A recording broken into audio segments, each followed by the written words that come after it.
La revue de presse d'Europe 1, Olivier Delagarde. Une question ce matin. Peut-on rire de l'actualité ? Écoutez, en tout cas, on peut essayer, mais c'est souvent casse-gueule, Dimitri. Prenons le grand sujet d'amusement du moment. Le casting du prochain gouvernement Trump. Il est de bon ton de s'esclaffer sur ses nominations baroques. Dernière en date cette nuit, une ancienne patronne du catch américain nommée à l'éducation. Ha ha ha. Sauf qu'en fait, on risque de ne pas rire bien longtemps, parce que ce n'est pas le triomphe de la folie ou de l'incompétence que certains dénoncent par facilité, écrit Philippe Gély à la une du Figaro. C'est l'injonction de la loyauté et la stratégie du bulldozer. Donald Trump a formé un cabinet de combat qui ne se posera pas de questions philosophiques lorsqu'il s'agira de renverser les codes, d'écrémer les réglementations, de libérer les entreprises.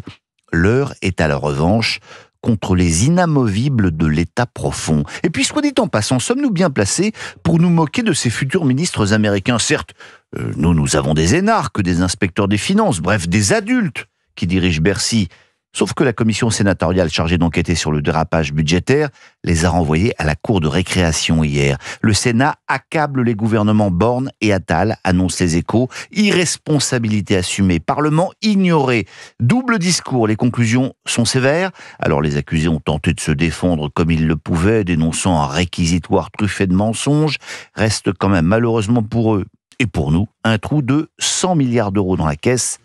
Et vous trouvez ça drôle ? La justice peut-elle nous faire rire, Olivier ? Rire jaune alors. L'information n'a droit pour l'heure qu'à un petit papier en page 15 du Figaro, mais elle risque de faire du bruit. Parce que sans autre forme de procès, la Cour de cassation vient d'autoriser la GPA en France. Oui, vous avez bien entendu.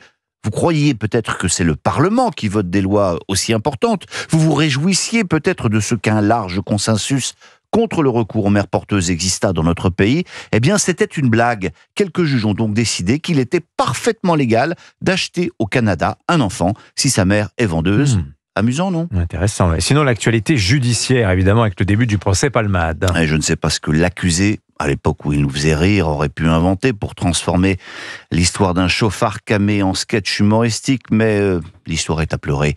Si la mémoire vous manque, direction Le Parisien aujourd'hui en France, qui vous la re-raconte sous toutes les coutures. Sinon, il y a aussi le podcast Europe 1 dont vous venez de parler. Et puis, concomitamment, il va aussi falloir s'attaquer à un autre procès, celui de notre profession de journaliste, Dimitri, parce que l'affaire Palmade aura été l'occasion d'un emballement médiatique dont il va falloir que l'on parle. Dans cette affaire, la presse est allée beaucoup trop loin, accuse l'un des avocats des victimes. L'espace de l'hôpital a été profané. Se faisant passer pour un voisin, un journaliste a même tenté de pénétrer de force chez le troisième automobiliste concerné. Bref, il y a eu l'accident, mais il y a eu aussi la folie médiatique, qui est une part importante du préjudice des victimes, ajoute l'avocat, qui ne va pas faire rire certaines chaînes d'infos. Ouais, effectivement, un mot comme tous les mercredis de la une du JD News. Eh bien, la une est sur les agriculteurs, une colère française, le chant d'un monde qui refuse de mourir, comme l'écrit Laurence Ferrari dans son éditorial. Mais on va terminer quand même par deux infos qui vont peut-être enfin vous faire sourire. La première avec pas mal d'humour noir, on va la dédier au chauffard suscité.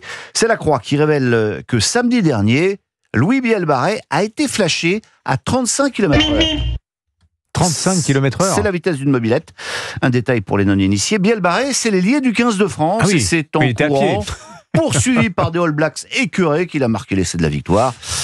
Voilà, dernière info, celle-là je l'ai trouvée dans les pages saumon du Figaro, et je vous jure que ce n'est pas une blague, elle nous vient du canton de Bâle en Suisse.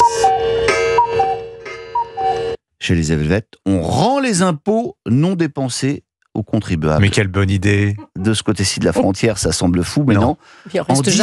En 10 ans, écoutez bien, le canton a accumulé un excédent de 3 milliards de francs suisses. Trop de recettes.